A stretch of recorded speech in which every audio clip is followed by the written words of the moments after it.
और एसडीआरएफ की 3 unit UP के अंदर काम कर रही हैं। एनडीआरएफ हमारे साथ हर एक ऐसी किसी भी चुनौतीपूर्ण समय में सहयोग करता है। ऐसे ही जनपद स्तर पर भी हमें जिला आपदा प्रबंधन योजना तैयार करके उसके प्रशिक्षण के कार्यक्रम को भी आगे बढ़ाना चाहिए। आप इसमें एसडीएमए से और एनडीएमए के साथ भी सहयोग लेकर के इसका भी कार्यक्रम आगे बढ़ाना चाहिए, क्योंकि आपदा ये केवल बाढ़ ही नहीं है, और भी किसी भी प्रकार की आपदा का सामना कभी भी हमें करना पड़ सकता है। उन स्थितियों में एक प्रशिक्षित मैन पावर आपके पास हर जनपद में होना चाहिए। सभी 75 जनपदों में आपके पास हर जनपद में डिस्ट्रिक्ट मिनरल फंड है। तो अलग विषय है कि बहुत सारे लोग रुचि नहीं लेते, अन्यथा नदी है या मिट्टी का जो पैसा रॉयल्टी के रूप में आता है, ज्यादातर पैसा उसी में जाता होगा। हम हर जनपद में अपनी इनकम को और अच्छा कर सकते हैं। डिस्ट्रिक्ट मिनरल फंड के साथ साथ हमें इस बात को भी देखना चाहिए कि हम उसको कैसे जिले स्तर पर आपदा प्रबंधन के कार्यक्रम को एक ठोस योजना बना करके पूरे जनपद को न केवल बाढ़ बल्कि किसी भी प्रकार की अन्य आपदा से पूरी तरह बचाव करने की स्थिति में जनपद स्तर स्वयं जिला अपने स्तर पर स्वावलंबी कैसे बने, इस दिशा में हमारा पूरा फोकस होना चाहिए। और इसलिए हर जनपद में नियमित रूप से इसकी बैठक जिलाधिकारी और पुलिस अधीक्षक, एसडीएमए है या एनडीएमए है, इन सब के साथ मिलकर के पीएसी होगी, पीएसी की फ्लड यूनिट होगी, उनके कमांडर के साथ मिलकर के इन कार्यक्रमों को आगे बढ़ाने, कमांडेंट के साथ मिलकर के इन कार्यक्रमों को आगे बढ़ाने की कार्रवाई हमारी होनी चाहिए। संवेदनशील जितने भी तटबंध हैं, उन तटबंधों का निरीक्षण सिंचाई विभाग या बाढ़ खंड से जुड़े हुए जो अभियंता हैं, जो कार्मिक हैं, उन्हें साथ में लेकर के जिलाधिकारी और पुलिस अधीक्षक वहां का स्वयं निरीक्षण कर लें, कार्यों की समीक्षा भी कर लें। जो अति संवेदनशील नहीं है, एक सामान्य श्रेणी के हैं, वहां पर भी उप जिलाधिकारी और डिप्टी एसपी को भेज करके उन क्षेत्रों में भी हम निगरानी रखें। हर जनपद में कंट्रोल रूम का गठन हो जाए। हम लोग कोरोना जैसी महामारी के समय में हम लोगों ने ICCC का गठन किया था। ये राउंड द क्लॉक काम करता था, 24 घंटे इस कार्य करता था, जिसमें हम लोगों ने कई टेलीफोन के कनेक्शन वहां रखे हुए थे और उसके माध्यम से सूचनाएं लेना, सूचनाओं का आदान प्रदान करना, हर एक स्तर पर जानकारी लेने की एक बहुत अच्छा मैकेनिज्म तैयार हो चुका था। कंट्रोल रूम हर जनपद का होना चाहिए और उसी तर्ज पर हम लोग इस कार्यक्रम को भी आगे बढ़ाने का कार्य करें। आप इस उसमें न रहें कि हमारे यहां बाढ़ नहीं आई है, हमारे जनपद में जल जमाव भी नहीं होना चाहिए। किसी भी ग्राम पंचायत में, किसी भी नगर निकाय में, किसी भी वार्ड या मोहल्ले में भी नहीं, और हर एक स्तर पर इसकी जवाबदेही हम सुनिश्चित करवाएं। नाला नालियों की सफाई, ड्रेन आदि की सफाई, उन्हें डिसिल्ट करना, जो सिल्ट निकला है उसका निस्तारण कर देना, ये सभी कार्रवाई समय से आगे बढ़ जानी चाहिए। अगर हो गया है तो अच्छी बात है, नहीं हुआ है तो इसको हमारे जनपद में करें। जिले के अंदर जिलाधिकारीगण थोड़ी भी रुचि ले लें, कोई स्थिति नहीं होनी चाहिए जल जमाव की। हर एक स्तर पर उसकी जवाबदेही तय करें और इस बात को सुनिश्चित करें कि हमें जल जमाव से भी मुक्त रखना है और बाढ़ से बचाव के लिए जो भी कार्यक्रम होने हैं यद्यपि ये कार्य जनवरी फरवरी में शुरू हो जाने चाहिए, जनवरी फरवरी में नहीं हो पाए, अप्रैल से ही शुरू हुए हैं। अप्रैल में ये कार्य प्रारंभ हो चुके हैं और हमारा प्रयास हो कि कल 30 जून है, 30 जून तक ये कार्य पूरे हो जाएं। देखिए, मानसून अक्सर 15 जून तक उत्तर प्रदेश में आ जाता था। आज मानसून की पहली बारिश प्रदेश के अंदर कई जनपदों में हुई है और उम्मीद करते हैं कि जो स्थितियां इसके बाद पैदा होंगी, आप सभी ने अपने स्तर पर जनपद स्तर की आपदा प्रबंधन योजना को बना करके उसको प्रभावी ढंग से लागू करने की अपनी तैयारी भी कर ली होगी। कार्यक्रम कोई भी औपचारिक नहीं होना चाहिए। हर एक विभाग की कार्ययोजना कन्वर्जन के माध्यम से बेहतर समन्वय और उसको प्रभावी ढंग से लागू करने की आदत हमें डालनी पड़ेगी। उत्तर प्रदेश जैसे राज्य ने अपने अल्प संसाधनों के माध्यम से, कन्वर्जन के माध्यम से बड़ी चैलेंज को फेस किया है और उसको बेहतर मॉडल भी उसके प्रस्तुत किए हैं। हमें वही मॉडल इसमें भी प्रस्तुत करना है।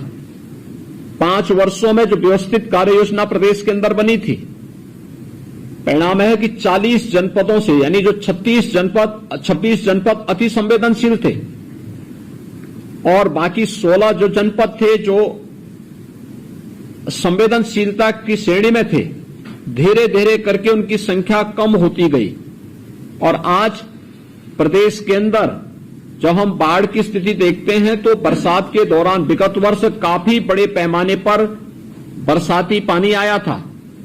सरयू में आया था, राप्ती में भी आया था, घाघरा में भी आया था, उधर गंडक में भी था, गंगा में था, यमुना में था। लेकिन इन सबको व्यवस्थित कार्य योजना को समय पे लागू करने का परिणाम था कि जनधन की हानि न्यूनतम हुई थी यूपी के अंदर। पहले से ही लागू की गई कार्य योजना की प्रभावी समीक्षा करना, उसका पर्यवेक्षण करना और उसको प्रभावी ढंग से लागू करने के लिए जो कार्यक्रम प्रदेश के अंदर लागू हुए थे, आज उसके परिणाम हम सबके सामने दिखाई देते हैं। हमने नदियों को चैनलाइज करने के लिए ड्रेजिंग की, लेकिन ड्रेजिंग का कार्य तब तक पूरा नहीं होता जब तक कि हम जो सिल्ट वहां से निकले उसको सही ढंग से ऑप्शन करके उसको वहां से निस्तारित नहीं कर दें। और मुझे लगता है कि ये तो हमारे लिए प्रकृति प्रदत्त एक ऐसा उपहार है कि जिसका आप उपयोग कर लेंगे तो आपके यहां इल्लीगल माइनिंग की बहुत बड़ी समस्या का समाधान हो जाता है। लेकिन जनपद स्तर को रुचि लेनी पड़ेगी, जिलाधिकारियों को माइनिंग विभाग के साथ मिलकर के इसके बारे में रुचि लेनी पड़ेगी, समय पे इस कार्य योजना को आगे बढ़ाना पड़ेगा। अगर सिर्फ वहीं पड़ी रहेगी फिर वह नदी के ही उसमें चला जाएगा और उसी के पेट में जाएगा तो फिर नदी फैलेगी और जब फैलेगी तो उसके बाद समस्या खड़ी होनी है। बाढ़ तभी पैदा होता है, बाढ़ की समस्या तभी खड़ी होती है जब ये हम व्यवस्थित रूप से जो चैनलाइज के कार्यक्रम को हम सही ढंग से उसको लागू करने में जहां भी विफल है वहां पे इस प्रकार की स्थिति पैदा हो रही है।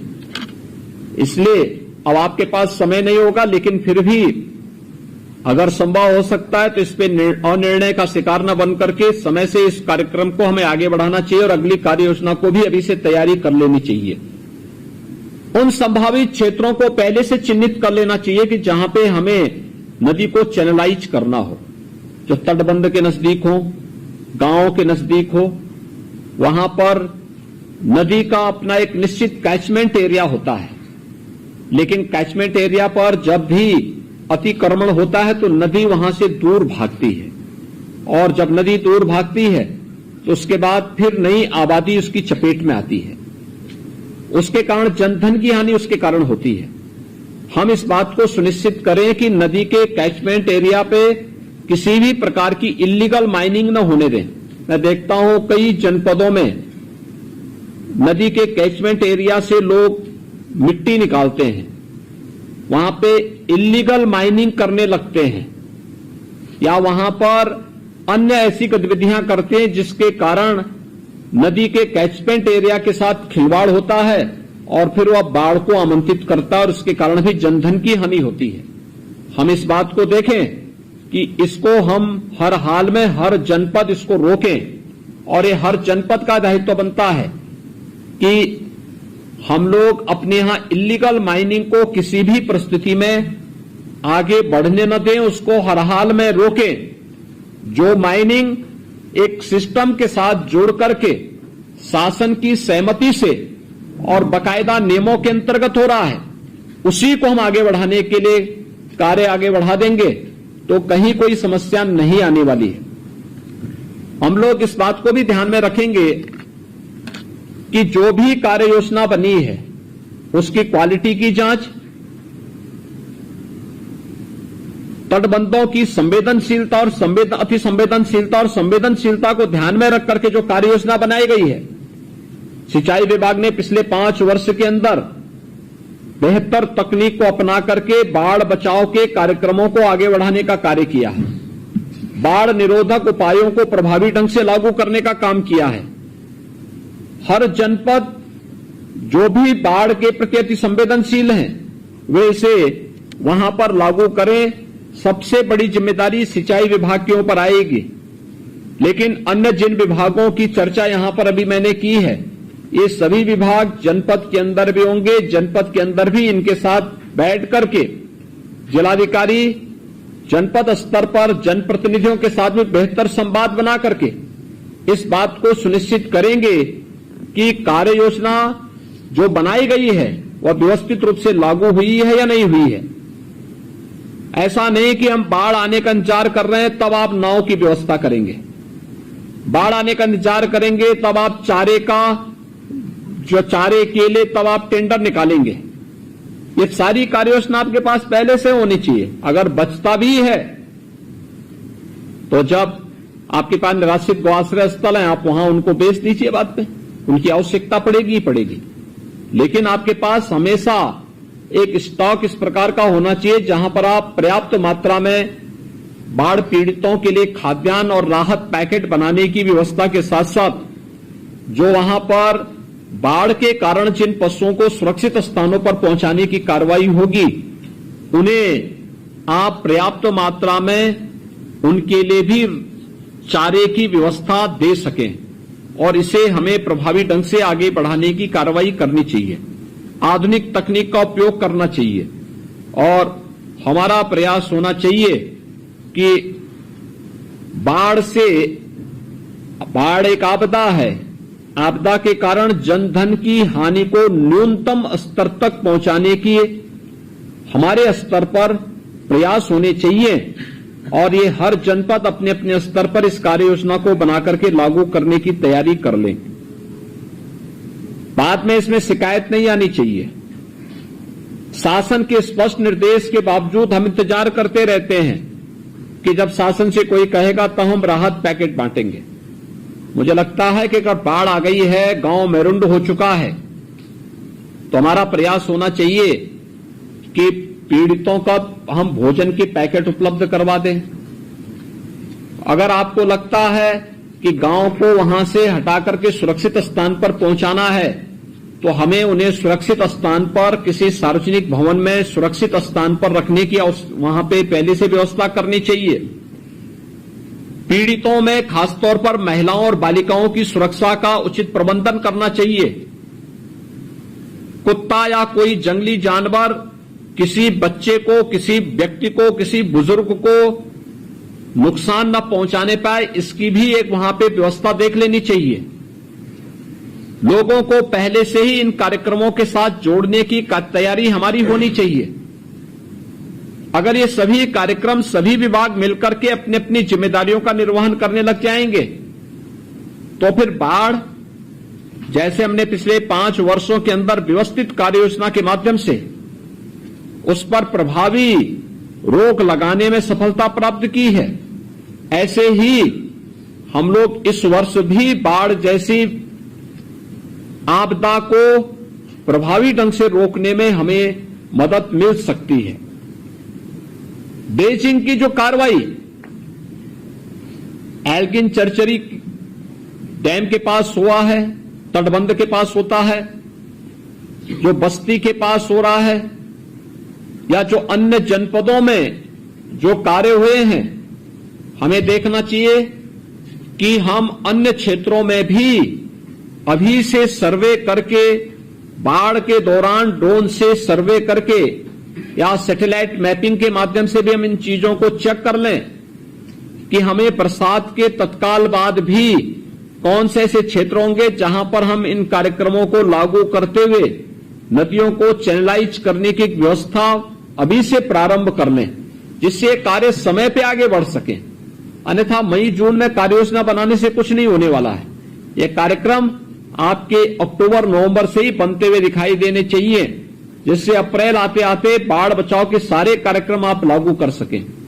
जिन्हें परमानेंट बाढ़ बचाव के कार्य जहां होने चाहिए वे कार्य योजनाएं अलग होनी चाहिए, जो टेम्पररी होनी है वो अलग से बननी चाहिए, और जो मीडियम उससे जुड़ी होंगी, जो तात्कालिक रूप से कुछ प्रभावी होनी है, जिनको उसका प्रभाव पड़ भी सकता है, नहीं भी पड़ सकता है, एक सामान्य वे में हम लोग बचाव के लिए करते हैं। इन सभी को हम लोग अगर एक कार्य योजना बना करके प्रभावी ढंग से लागू करेंगे तो जनप्रतिनिधियों को भी समय समय पर माननीय सांसद, माननीय विधायक को इसका विजिट करवाएंगे तो काफी बड़ी जो कभी कभी क्षति हो जाती है बाढ़ के कारण, तो उससे हम अधिक से अधिक लोगों को राहत देने में सफल हो सकते हैं। मुझे विश्वास है कि आज जो कार्य योजना यहां पर तैयार करनी, यहां पर आप लोगों के स्तर पर तैयार की गई है, आप अभी से इसकी कार्य योजना को प्रभावी ढंग से लागू करने की तैयारी भी करेंगे। हर जनपद में कंट्रोल रूम बन जाए, वहां पर बाढ़ बचाव से जुड़े हुए विभाग और पुलिस विभाग संवेदनशील, अति संवेदनशील स्थलों पर पेट्रोलिंग की प्रभावी व्यवस्था भी करें। जहां पर अति संवेदनशील क्षेत्रों हो वहां पेट्रोमैक्स की व्यवस्था भी रखें। जहां पर पीड़ित परिवार आए उन्हें समय पे खाद्यान्न के साथ साथ ताजा भोजन भी मिलना चाहिए, और हम ये बात भी सुनिश्चित करें कि वहां पे सुरक्षा की पुख्ता व्यवस्था, लाइट आदि की व्यवस्था भी रहे, जिससे सुरक्षा की पुख्ता व्यवस्था उन क्षेत्रों में किया जा सके। बाढ़ का पानी जब बहुत बड़े क्षेत्र में घुसता है तो सांप और अन्य विषैले जीव भी वहां से निकलेंगे, वे भी तटवर्ती क्षेत्रों में अपना निवास बनाते हैं। वहां पर बहुत बार जहरीले कीड़े लोगों को काटते हैं, पशुओं को भी नुकसान पहुंचाते हैं। हमें उनके बचाव की भी तैयारी उस दौरान देखनी होगी, उसके बारे में भी हम लोग इस कार्यक्रम को कर लेंगे। मेरा तो यह मानना है बाढ़ ऐसी आपदा नहीं है कि इससे जनधन को हम न्यूनतम स्तर पर न ले जा सकें, ले जाया जा सकता है। पिछले 5 वर्षों में हमने काफी हद तक सफलता भी प्राप्त की, लेकिन समय से बनाई गई कार्य योजना का ही परिणाम सामने आएगा। बाढ़ आ जाएगी, उसके बाद हाथ पैर मारेंगे, उससे कुछ नहीं होने वाला। इसलिए पहले से ही हम कार्य योजना आज के दिन पर अभी बचाव के बारे में हम फोकस करेंगे, लेकिन साथ साथ हमारे दिलो दिमाग में होना चाहिए कि हमें अभी से बाढ़ बचाव के उपायों को प्रभावी ढंग से आगे करने की तैयारी इस रूप में करनी है। और ये चीजें अगर आप व्यवस्थित रूप से आगे बढ़ा लेंगे तो मुझे लगता है काफी बड़े पैमाने पर कभी कभी जो जनधन की हानि होती है इसको नियंत्रित करने में हमें सफलता प्राप्त होगी। सभी विभाग मिलकर के इस कार्यक्रम को लागू करेंगे और अपने अपने जनपद में जिलाधिकारियों के द्वारा, पुलिस अधीक्षक के द्वारा सभी संबंधित विभाग मिलकर के इन कार्यक्रमों को आगे बढ़ाएंगे। स्वास्थ्य विभाग भी इस बात को ध्यान में रखेगा कि बाढ़ से संभावित क्षेत्रों में शुद्ध पेयजल की आपूर्ति के साथ वहां पे फ्लोरीन की गोलियों का वितरण होता है। वहां पर सांप या कुत्ते के काटने के कारण जो एंटी स्नेक वेनम है या एंटी रैबीज वैक्सीन है, इसको उपलब्ध करवाने की कार्रवाई भी हर सीएससी और अन्य डिस्ट्रिक्ट हॉस्पिटल में इनकी पर्याप्त उपलब्धता भी होनी चाहिए। जिलाधिकारीगण, संबंधित सीएमओ और सीएमएस के साथ संवाद बना करके इस पर आगे अपने कार्यक्रम को बढ़ाएंगे। अवेयरनेस के कार्यक्रम अभी से चले। आपदा राहत मित्र योजना चली है भारत सरकार के माध्यम से। आपदा राहत मित्र के माध्यम से जो कार्यक्रम आगे बढ़े हैं, इन कार्यक्रमों को भी हमें देखना चाहिए। छोटे छोटे उपाय हो सकते हैं। जल जनित तमाम प्रकार की बीमारियों से बचाव के लिए जो कार्यक्रम चलते हैं, हमें क्या करना है, बाढ़ बचाव के दौरान लोगों को क्या हो सकता है, पेयजल की आपूर्ति हो सकता है, शुद्ध पेयजल की आपूर्ति न हो पाए, क्या वो पानी वैसे पी लें या वैसे छान के पी लें? अगर गर्म करके छान के पिएंगे तो कोई भी डायरिया, हैजा आदि कोई बीमारी नहीं होगी। चर्म से जुड़े हुए कोई चर्म रोग नहीं होगा। लेकिन हम वहां पे इन कार्यक्रमों के बारे में लोगों को अवगत कराएं तब।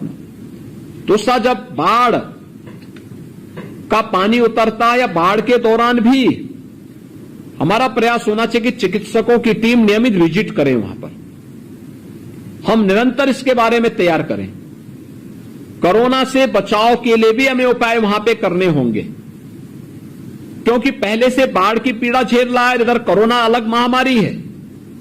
तो इन सब के बारे में भी हमारी वहां पे व्यवस्था होनी चाहिए।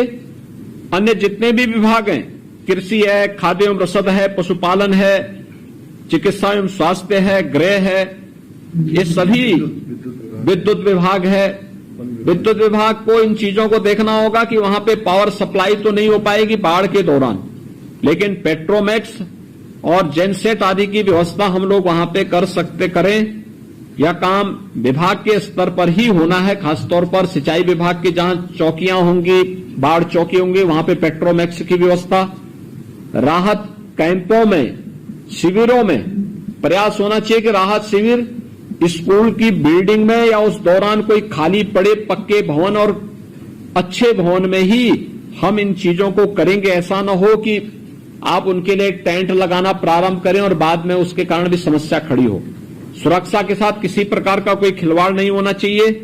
इन चीजों को भी ध्यान में रख करके ये चीजें हमें आगे बढ़ानी होंगी।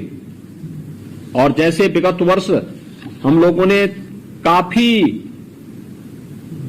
बड़ी मात्रा में बरसात होने के बावजूद जनधन की हानि को न्यूनतम स्तर तक पहुंचाने में हमें सहायता मिली थी।